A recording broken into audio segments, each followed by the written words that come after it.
هو يا اخوانا سؤال، لما المطره بتمطر ربنا يعلم كل نقطه ولا يعلم في الجمله انها بتمطر؟ وعنده مفاتح الغيب لا يعلمها الا هو، ويعلم ما في البر والبحر وما تسقط من ورقه. ورقه شجره يا نهار ابيض مكتوب، ورقة الشجرة اللي هي رقم 50 وانت بتعد من فوق على ايدك اليمين هتقع الساعة 1 في يوم 3.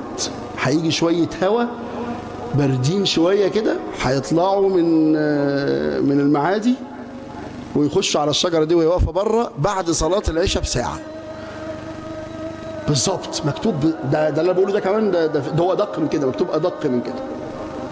قال علمها عند ربي في كتاب لا يضل ربي ولا ينسى. فيعلم عدد القطر. البحر ده مش معلوم انه بحر جمله، لا ده قطراته واللي بيتبخر قد ايه واللي بيعمل قد ايه يعلمه سبحانه وتعالى. عشان كده تؤمن بعمق علمه. ومن علم فعل، مش كده؟ عشان كده ويقول الذين كفروا لولا أنزل عليه آية من ربي إنما أنت منذر ولكل قوم هاد.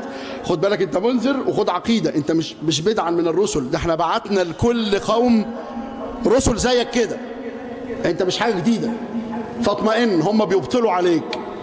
أبثك عقيدة بقى، إيه اللي جه بعد كده؟ قال له الله يعلم.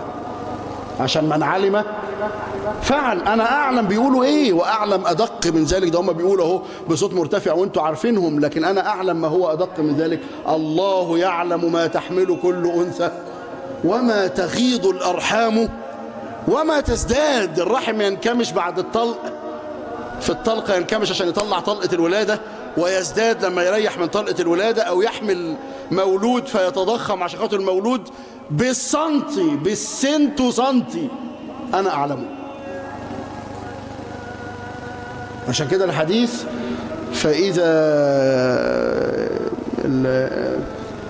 إن أحدكم يجمع خلقه في بطن أمه 40 يوما نطفة ثم يكون علقة مثل ذلك ثم يكون مضغة ثم يأتيه الملك.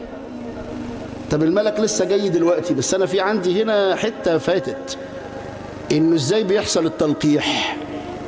قال لك ما يقدرش عليها ملك، مفيش ملائكة كده ثم يأتي الملك الموكل بالأرحام بيجي في الوقت ده. إنما توصيل هذا التلقيح فعل الله عز وجل ليحرسه ويحوطه لحد ما تتكون انت. لما تظهر بقى يبقى في ملك، عشان الملائكة نفسها تعرف ان ايه؟ انهم ليسوا على كل شيء قديرين. في حاجات بقف عندها. عشان كده لما تخش الحمام وبعدين انت قاعد في الحمام كده مرت عليك آية، فلما مرت عليك الآية بكيت مثلا او خشعت، الملائكة عرفوا الكلام ده؟ هتلاقي يوم القيامة مكتوبة دي ثوابها مكتوب. منين؟ طب حديث البطاقة، عارف حديث البطاقة؟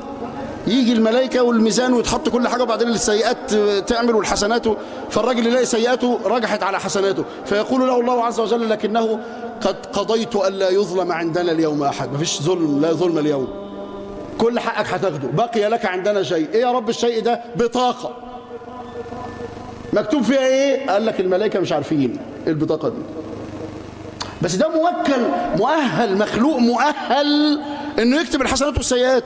قال لك لازم يجعل له حد عشان يعلم ان له حد، في خط احمر هنا، مش هتوصل اكتر من كده، مش هتوصل اكتر مش هتعلو عن كده، واخد بالك؟ فيتزداد الملائكة توحيدا، يوم يتواضع بقى يخضع لعزة الله عز وجل.